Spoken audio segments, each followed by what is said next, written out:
Hello, book lovers. I'm Peg, the book prize addict, back here to talk about another of the literary prizes, one of my favorite ones, in fact, part of it anyway. I'm going to be talking about the Dylan Thomas Award, which is given every year in conjunction with Swansea University.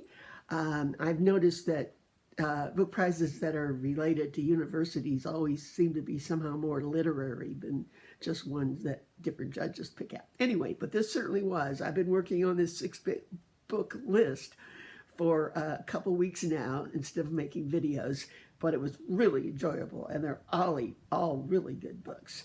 So I'm going to divide it into parts because by this time I have so much to say you don't want to listen to all of them. Okay.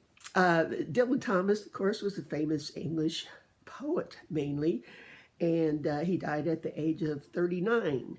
I think he led a pretty wild life, but who knows? I mean, I'm sure he had a disease too. Okay, we won't go there. I put a link to the website, of course, on this, so you can read more about it if you want. But anyway, this coming Thursday will be the announcement, and there's 6 books.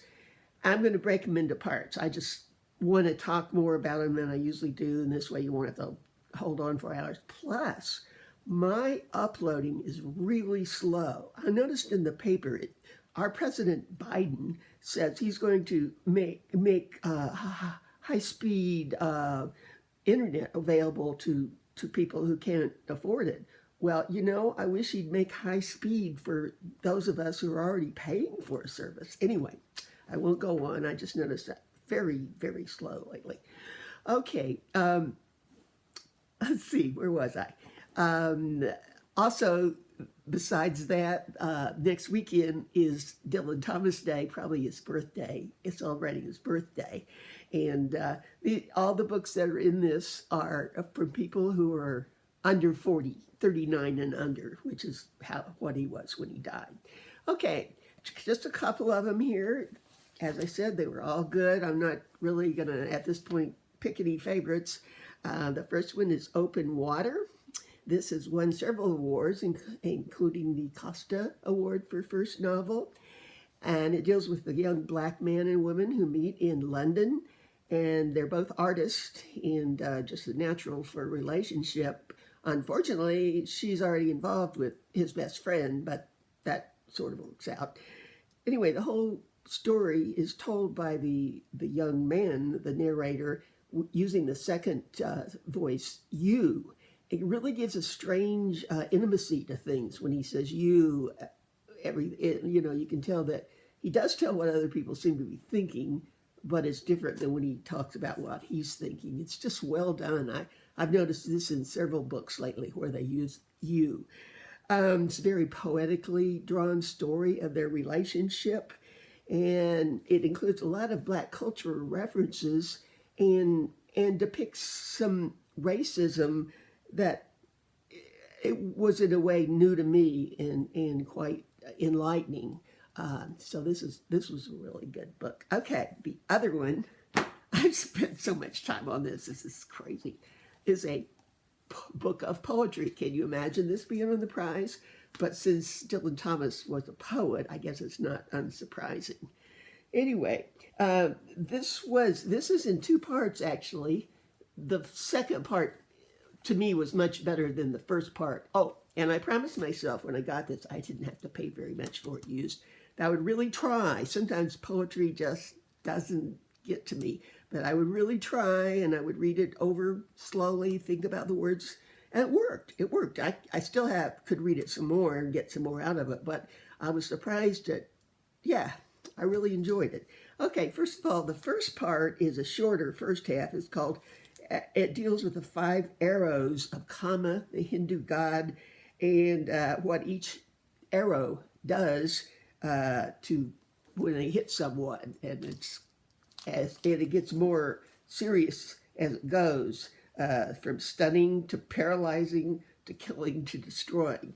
And I was glad that was when I read it. I wasn't quite sure what was happening. Anyway, but the second half, more than half, is called A is for Arabs, and it was really good. Again, I could read it again.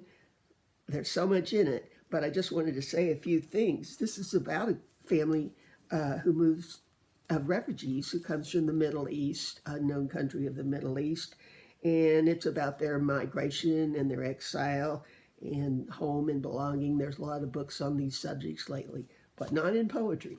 And I just want to show a couple things about this. Get my old teacher hat on.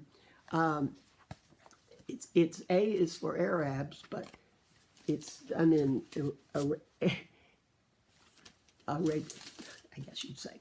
Okay, there's two structural things that are just wonderful once you realize how it's done.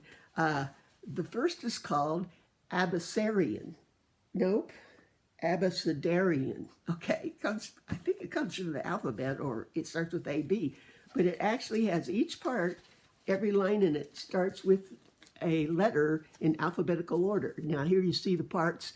This starts with A, B, C, D, E, and it goes on like that, which is amazing that you could write poetry in what you wanted using just the letters.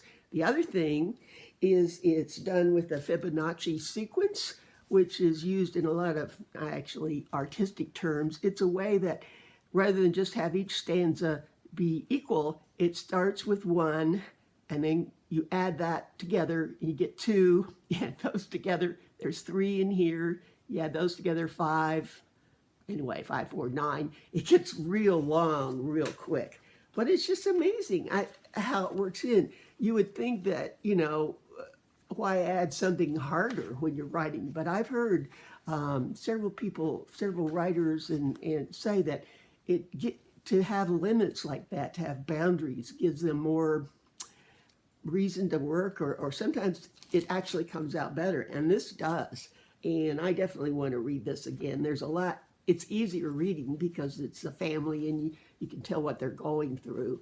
But I thought it was just amazing the way it was written.